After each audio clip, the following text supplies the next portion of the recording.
Friends, welcome to Rishu creations. Friends, ఇది రిషిధార ప్రేమ కథ part 4. Friends, please నచ్చితే తప్పకుండా లైక్ చేసి ఛానల్ని అయితే సబ్స్క్రైబ్ చేసుకోండి.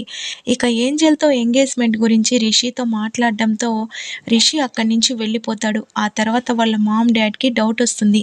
ఎందుకు రిషి ఇలా బిహేవ్ చేస్తున్నాడు, అసలు తను ఎవరినైనా ప్రేమించాడని చెప్పి అడుగుదామని, నాన్న రిషి, నీ మనసులో ఎవరైనా ఉంటే చెప్పు, నిన్ను బలవంతంగా ఏంజెల్కి ఇచ్చి మేమైతే పెళ్లి చేయం కదా, అలాగే చిన్నతనం నుంచి నీకు ఏంజెల్కి పెళ్ళి అని చెప్పుకున్నాం. అందుకోసమే సుధాకర్ అంకుల్ నువ్వు బిజినెస్లో ఎలాగో స్థిరపడ్డావు కాబట్టి ఇద్దరికి ఎంగేజ్మెంట్ జరిపిద్దామని అడిగారు. మేము కూడా ఓకే చెప్పాం. ఎందుకు నాన్న అలా చేస్తున్నావు అని అడుగుతుంటే, డాడ్, నా మనసులో ఎవరు లేరని అంటాడు.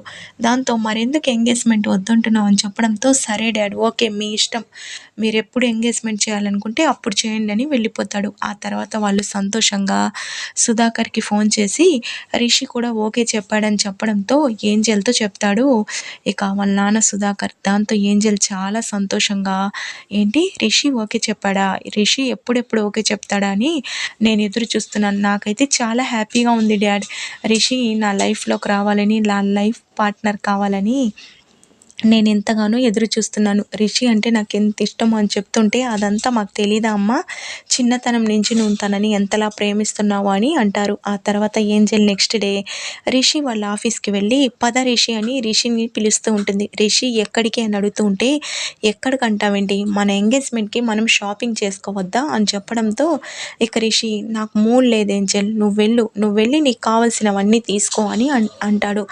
దాంతో అదేంటది, అయినా నీకు కావాల్సినవి నేను, నాకు కావాల్సినవి నువ్వు షాపింగ్ చేసుకోవాలి, అలా మాట్లాడకు రిషి అని అంటుండడంతో, ప్లీజ్ ఏంజెల్, నాకేం బాగాలేదని అంటాడు. ఏమైంది రిషి, హాస్పిటల్కి వెళ్దాం పద అని అంటుంటే, ఏంజెల్, నాకు మనసు బాగాలేదని అంటున్నానని అంటాడు. దాంతో ఏంజెల్, ఏం ప్రాబ్లం వచ్చింది రిషి, నువ్వు ప్రేమించిన అమ్మాయి నీ ఎదురుగానే ఉంది అని ఏంజెల్, అలాగే మీ మామ్ డాడ్ ఇక్కడే ఉన్నారు, ఇంకెవరు కావాలి నీకు అని అంటుంటే, ఏంజెల్, అదంతా కాదు, ముందు ప్లీజ్ నన్ను డిస్టర్బ్ చేయకని అంటాడు.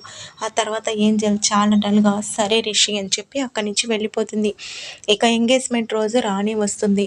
దాంతో ఇక రిషిలో మాత్రం ఏమాత్రం సంతోషం ఉండదు. వసుధారే గుర్తుకొస్తూ ఉంటుంది. ఎందుకు నన్ను ఇలా ఈ అమ్మాయి గుర్తుకొచ్చి డిస్టర్బ్ చేస్తుంది, నేను ఏ పని సరిగ్గా చేసుకోలేకపోతున్నానని చెప్పడంతో ఇక వాళ్ళ మామ్ డాడీ, ఏంటి రిషి నువ్వు ఇలా డల్గా ఉంటే ఎలా, ఎంగేజ్మెంట్ చూడు, అందరూ ఎంతమంది వచ్చారు ఎంగేజ్మెంట్కి, నువ్వు ఇలా ఉంటే బాగుండదు అని అంటుండడంతో, డాడ్, నాకెందుకు నేను ఇలా ఉంటున్నానో అర్థం కావడం లేదు అని అంటుంటే, ఏమైంది రిషి అని చెప్పి అడుగుతారు. దాంతో ఎలాగైనా వస్తార గురించి కాకుండా ఏదో ఒకటి చెప్పి నేను ముందైతే ఊరికి వెళ్ళాలి అని చెప్పి ఇక రిషి, డాడ్, నాకు తాతయ్య గుర్తుకొస్తున్నారని అంటాడు. దాంతో, ఏంటి తాతయ్య గుర్తుకొస్తున్నారా, గుర్తుకొస్తే ఫోన్లో మాట్లాడు, వీడియో కాల్ చేయి అని అంటుండడంతో, వీడియో కాల్ కాదు, ఫోన్ కాదు, నేను డైరెక్ట్గా వెళ్ళి తాతయ్యని కలవాలి, నా మనసు ఎందుకో తాతయ్యని చూడాలనిపిస్తుంది అని చెప్పడంతో, సరే అయితే ఎంగేజ్మెంట్ అయిపోయాక వెళ్ళు అని అంటుండడంతో, లేట్ డాడ్, సారీ, నేను ఈ ఎంగేజ్మెంట్ చేసుకోలేను, ప్లీజ్ నన్ను క్షమించండి అని చెప్పడంతో, అది కాదు రిషి, అందరు గెస్ట్లు వచ్చేసారు, ఇప్పుడు నువ్వు అలా వెళ్ళిపోతే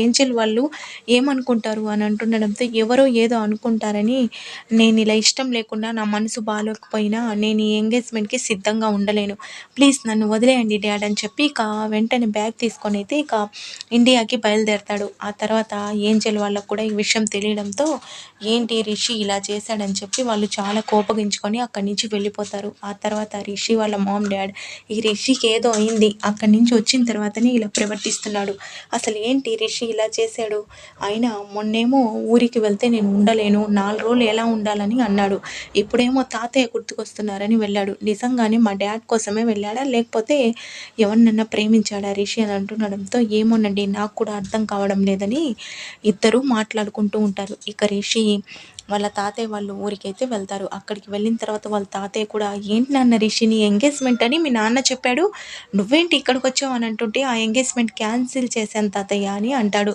ఎందుకు నాన్న అని అంటుండడంతో, ఏమో నాకు ఆ ఎంగేజ్మెంట్ చేసుకోవాలనిపించలేదు, ఎందుకో నాకు ఇక్కడికి రావాలనిపించింది అని అంటుండడంతో, ఏంటి నాన్న రిషి ఏమైంది అని అంటుండడంతో, ప్లీజ్ తాతయ్య, మీరు కూడా అలా అడిగి నన్ను ఇంకా బాధ పెట్టకండి, ప్లీజ్, నా మనసేం బాగాలేదు, అందుకోసమే ఇక్కడికి వచ్చానని చెప్తాడు. ఇక వాళ్ళ తాతయ్య, సరే రిషి, నేను డిస్టర్బ్ చేయను, నువ్వు ఎన్ని రోజులు ఇక్కడ ఉండాలనుకుంటున్నావు ఉండు అని చెప్పడంతో ఇక రిషి ముందుగా వస్తారని వెళ్ళి కలవాలి అని చెప్పి ఇక సతీ వస్తారని నేను చెప్పిన చోటికి తీసుకొని రమ్మని అంటాడు. దాంతో సత్తి ఏంటి బాబు వస్తారమ్మతో మీకేం పని అని అంటుండడంతో ప్లీజ్ నేను చెప్పినట్టు చేయని అంటాడు.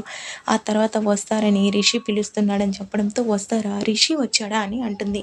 అవునమ్మా ఎందుకో సడన్గా వచ్చారు, అక్కడ ఎంగేజ్మెంట్ కూడా క్యాన్సిల్ చేసుకొని వచ్చారు, ఎందుకని అడుగుతుంటే వాళ్ళ తాతయ్య గారు ఏం చెప్పడం లేదు, నాకేమో మిమ్మల్ని తీసుకొని రమ్మని చెప్పారు మీరు కలుసుకునే చోటికి అని చెప్పడంతో వస్తారా నేను వెళ్తానులే అని అంటుంది. ఆ తర్వాత వస్తారా రిషిని వెళ్ళి కలవడంతో రిషి ఒక్కసారిగా ఎమోషనల్ అవుతూ వస్తారా అని చెప్పి ఇక వస్తారని గట్టిగా కౌగిలించుకుంటాడు. ఫ్రెండ్స్ ప్లీజ్ ఈ వీడియో నచ్చితే లైక్ చేయండి.